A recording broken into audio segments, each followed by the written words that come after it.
Hello, हा आहे peplum top. तर आज या पेप्लम टॉपची कटिंग आणि स्टिचिंग मी शेअर करणार आहे। चला तर मग व्हिडिओ सुरू करू।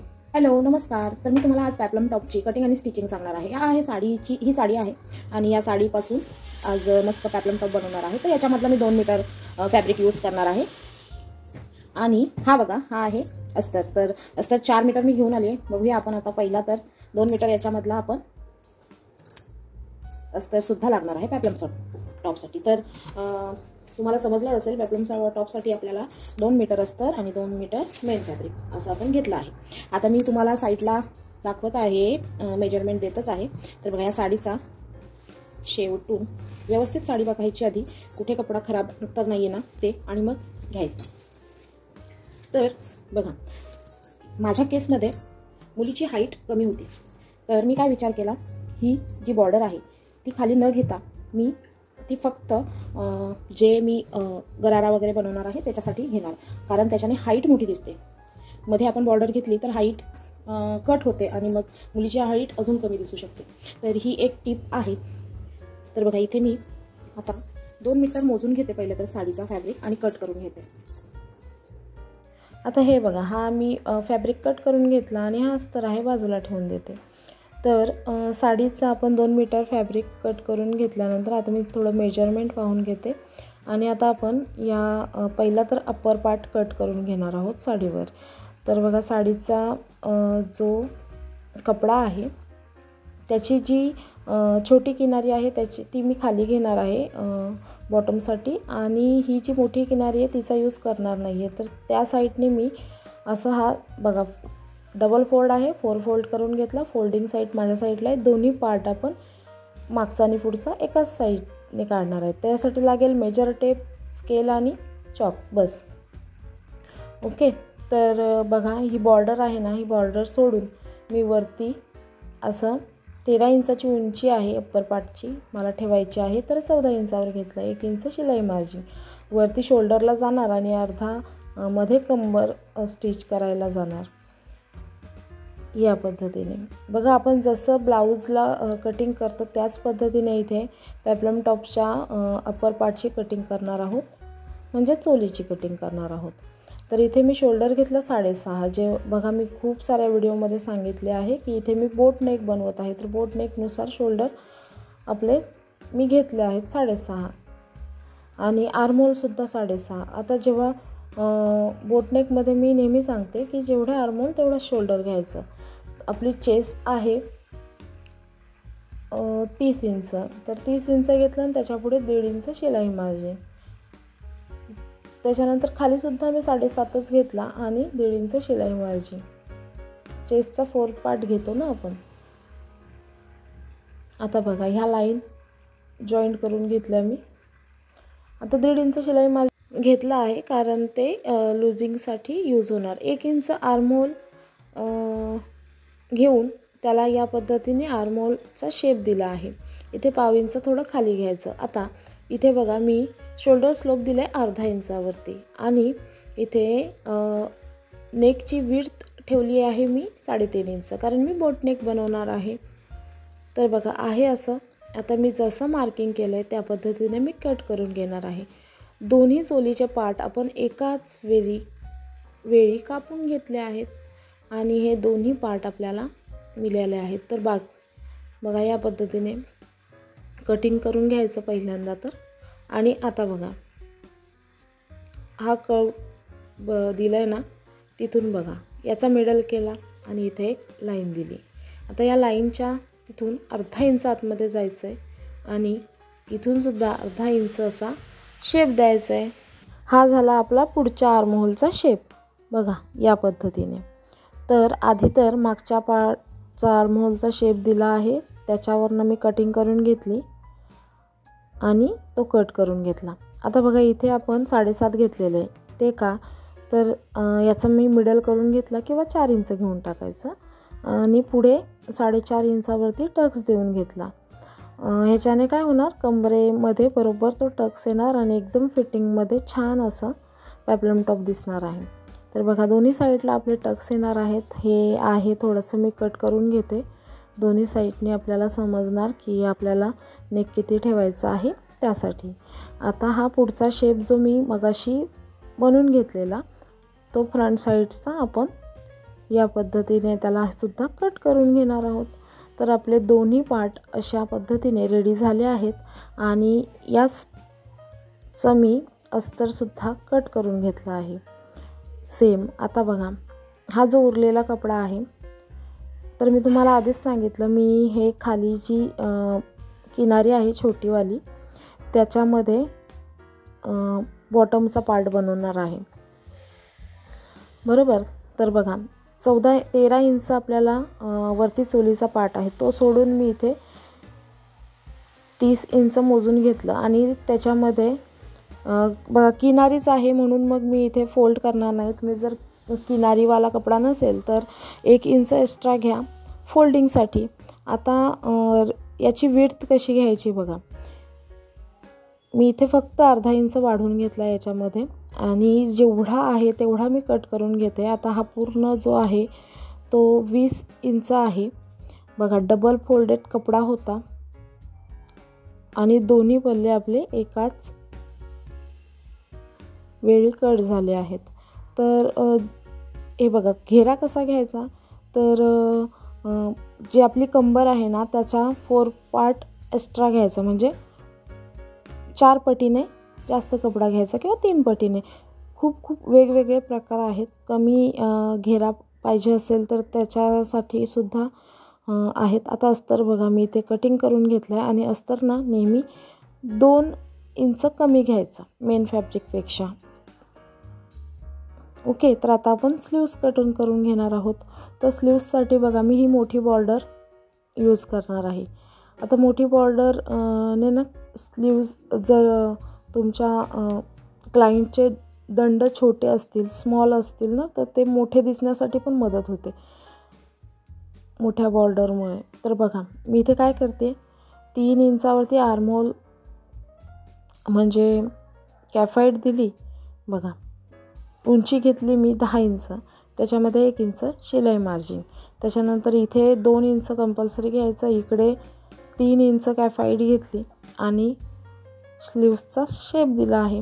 आता इथे ना मुलाने माझी कैची पाण्यामध्ये टाकली होती तर ती कैची व्यवस्थित चालतच नव्हती.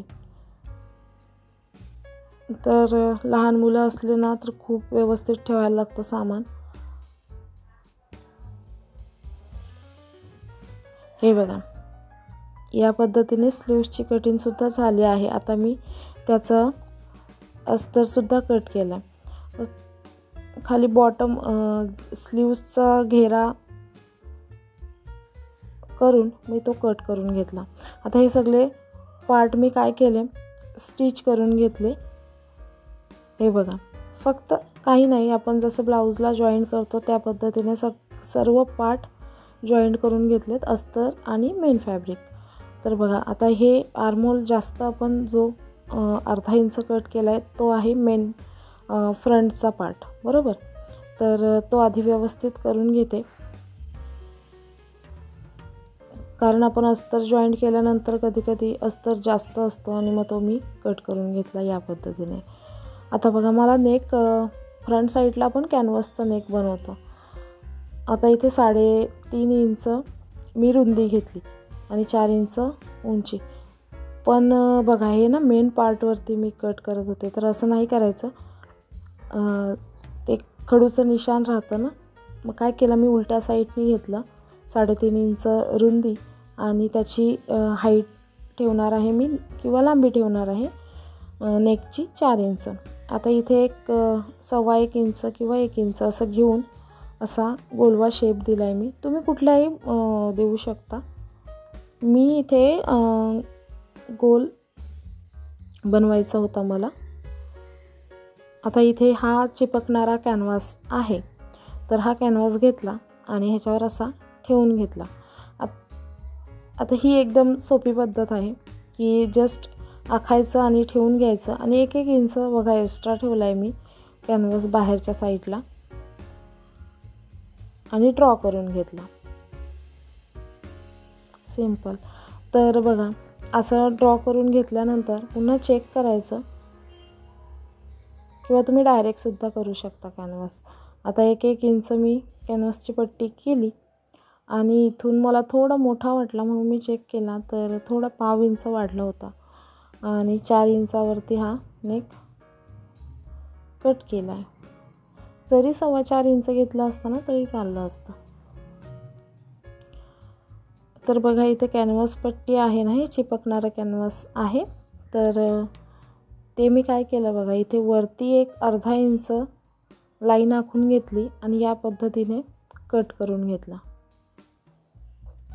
बघा आता ही वरती लाईन का आखून घेतली, पट्टी का सोडून द्यायची, कारण ना कॅनव्हास पूर्ण कट केला ना तर त्याचा जो आकार आहे ना तो वाढू शकतो म्हणून. आणि एक अस्तरचा कपडा घेतला आणि प्रेस करून व्यवस्थित ते चिपकवून घेतलं. आता काही नाही, अर्धा इंच एक्स्ट्रा कपडा ठेवला आहे बघायचा, मिडल करून घ्यायचं नेकचा आणि हा जो कपडा एक्स्ट्रा ठेवला आहे ना हे अस्तरच्या वरती या पद्धतीने स्टिच करून घेते. जसं व्हिडिओत दिसतंय त्या पद्धतीने तुम्ही सुद्धा स्टिच करून घ्या. आता मागच्या साईडला तुम्ही कपड्याचा नेक याच पद्धतीने कट करू शकता, पण मी क्रॉसपट्टी लावणार आहे. तर बघा इथे सेंटर टू सेंटर मॅच केला आणि पहिला तर स्टिच करून घेतला आणि आता कॅनव्हासच्या साईडने बघा मी या पद्धतीने स्टिच करून घेते. तर कॅनव्हास लावल्याने ना खूप छान शेप येतो. हे बघा असे कट्स देऊन घ्यायचे, क्रॉस कट्स, त्याच्याने ना नेक एकदम छान पलटी होतं. आता तुम्ही असं करून सुद्धा स्टॉप स्टिच देऊ शकता, पण मला शिलाई वरती दिसली ना ते नाही आवडत. मग मी काय करते, पलटी करते कपडा आणि हे बघा या पद्धतीने स्टिच करते आणि बस पलटी करून घ्यायचं. याला हात शिलाई करायची. आपला पुढचा नेक रेडी झाला आहे. आता याला 4 इंचाच्या अंतरावरती मी हे बघा अर्धा इंच वरती घेतला आहे स्टिचिंगसाठी आणि वरती 4 इंच, म्हणजे त्याची लांबी जी आहे ती 4 इंच आहे आणि रुंदी आहे अर्धा इंच, म्हणजे ती पूर्ण 1 इंच होते ना. तर असं चिमटीत पकडून त्याला व्यवस्थित स्टिच करून घ्यायचं. तर हा बघा हा फ्रंट पार्ट आपला रेडी झाला आहे. आता बॅक पार्टसाठी काय करायचं बघा, फ्रंट पार्ट घेतला मी आणि असा ठेवायचा आणि त्याच्या पुढे एक अर्धा इंच सोडून मी 3.5 इंचावरती लांबी घेऊन असा आकार दिला आणि कट करून घेतला.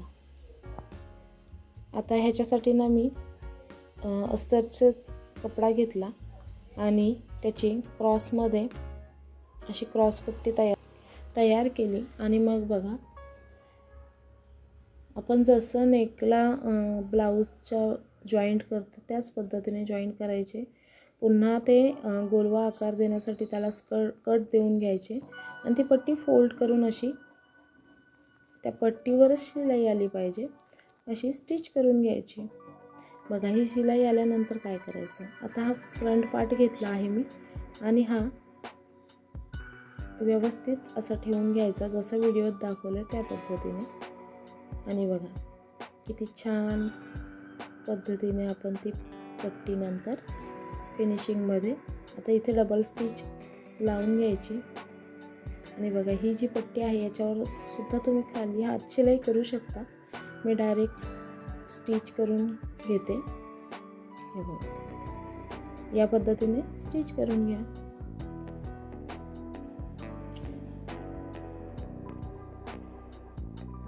तर आपला अप्पर पार्ट रेडी झाला आहे. आता मागच्या साईडचे टक्स राहिले होते.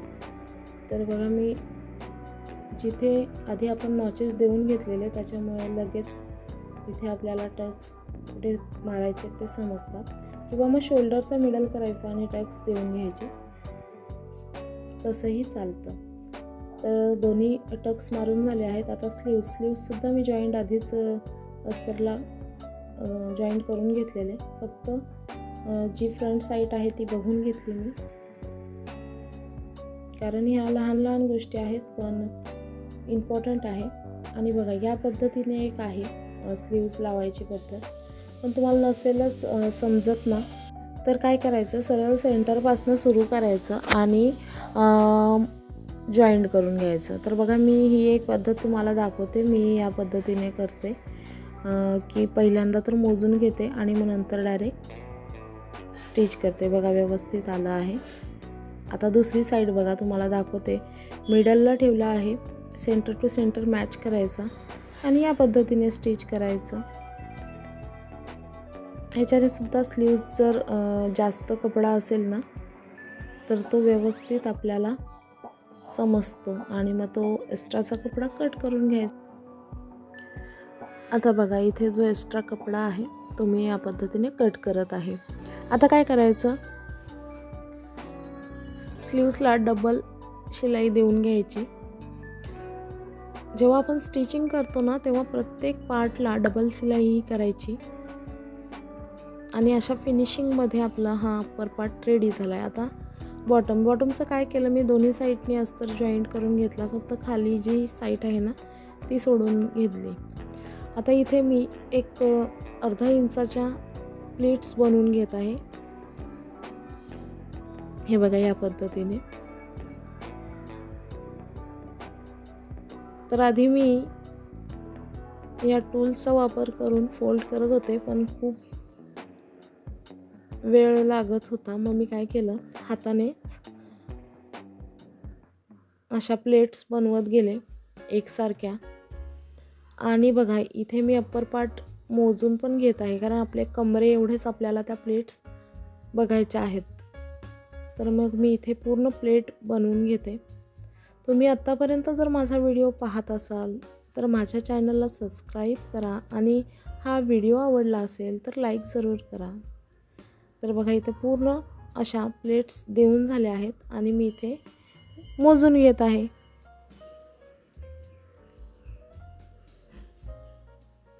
आता काय करायचं, हा जो कपडा आहे ना, जो आपला अप्पर पार्ट आहे तो खाली ठेवायचा, सरळ बाजू, आणि उलटी बाजू जी आपली बॉटमची आहे ती ठेवायची. आता बघा ज्या स्टिचिंग आपल्याला दिसतेच आहे त्या स्टिचिंगवरतीच स्टिच करायचं. त्याच्याने काय होतं, जर आपण अप्पर पार्टचा भाग वरती ठेवला तर आपल्याला दिसतच नाही की आपण प्लीट्स दिलेत त्या ठिकाणी स्टिच केलं आहे की दुसरीकडे. आणि मग कधी कधी ना त्या प्लीट्सच्या वरती स्टिचिंग जाते आणि ते एकदम खराब दिसतं. त्यासाठी ही एक टीप आहे की तुम्ही अप्पर पार्टची मेन साईड खाली ठेवा आणि त्याच्यावरती आपण जे स्टिच केले आहेत ना तो पार्ट ठेवा. त्याच्याने दोन्ही ज्या प्लीट्सचा भाग आहे त्या व्यवस्थित येतील, वरतीसुद्धा त्या छान दिसतील. तर ह्या छोट्या छोट्या गोष्टींची काळजी घ्यावी लागते स्टिचिंग करता वेळेस. तर बघा मी दोन्ही पार्ट त्याच पद्धतीने जॉईंट करून घेत आहे. आता एकदा स्टिच केल्यावरती त्याच स्टिचिंगवरती स्टिच करायचं आणि कपडासुद्धा सरळ करत घ्यायचा, कारण आपण चुन्या दिलेल्या असतात आणि मग त्या कधीकधी कपडा स्टिचिंगमध्ये येऊ शकतं. तर ह्यालासुद्धा मी डबल शिलाई करून घेतली. बघा एकदम परफेक्ट असा हा आपला पॅप्लम टॉप बनून रेडी झाला आहे. आता फिटिंगसुद्धा इम्पॉर्टंट्स आहे, त्याच्यासाठी सांगते मी तुम्हाला. बघा इथे मी 1.5 इंच डायरेक्ट घेतला आहे आणि इथे क्रॉसमध्ये 5 इंच खाली जायचं आणि असं क्रॉसमध्ये आखून घेतलं आहे. बघा ही लाईन अशी सरळ आली पाहिजे. माझ्या ब्लाऊजची फिटिंगसुद्धा याच पद्धतीने असते, कधीच कमी जास्त होत नाही. तर बघा दोन्ही पॅप्लम टॉपचे एकदम कटिंग किती छान झाले, त्याच्यामुळे कुठेच दोन्ही साईडनी कमी जास्त झालं नाही. आता काय करायचं, हा बघा मोजून घेतलं तरी तेवढंच येणार आहे. इथे बघा इथे 1.5 इंच मी घेतला नव्हता. हां, तर हे बघा इथे बरोबर 30 इंच आणि खाली तुमचं 25 इंच आलं पाहिजे. तर मी थोडं लुझिंग ठेवणार आहे, कारण आपण ना म्हणजे ड्रेस आहे तो ब्लाऊजसारखा फिट नसून थोडा अर्धा इंच लुझिंग असलेला बरा दिसतो. आणि जर त्यांना फिटिंग करून घ्यायचं असेल तर एकदा ट्राय करायला द्यायचं आणि मग जसं पाहिजे तसं फिट करायचं. बघा आता 2-2 शिलाई मी देऊन घेतल्यात. खाली बघा, खाली येता येता मी फक्त अर्धा इंचावरच स्टिचिंग करणार आहे, कारण आपला घेरा जर आपण स्टिचमध्ये घेतला तर काय फायदा त्याचा, त्यासाठी. आणि कमरेच्या इथे असं क्रॉसमध्ये फिटिंग करून घेणार आहोत. तर इथपर्यंत व्हिडिओ पाहिल्याबद्दल धन्यवाद. आणि तुम्हाला व्हिडिओ कसा वाटला मला कमेंटमध्ये जरूर सांगा. तर स्टिचिंग झाली आहे कंप्लीट आणि हा पेप्लम टॉपसुद्धा एकदम सुंदर असा रेडी झाला आहे. तर हा आहे त्याचा फायनल लुक. Bye bye.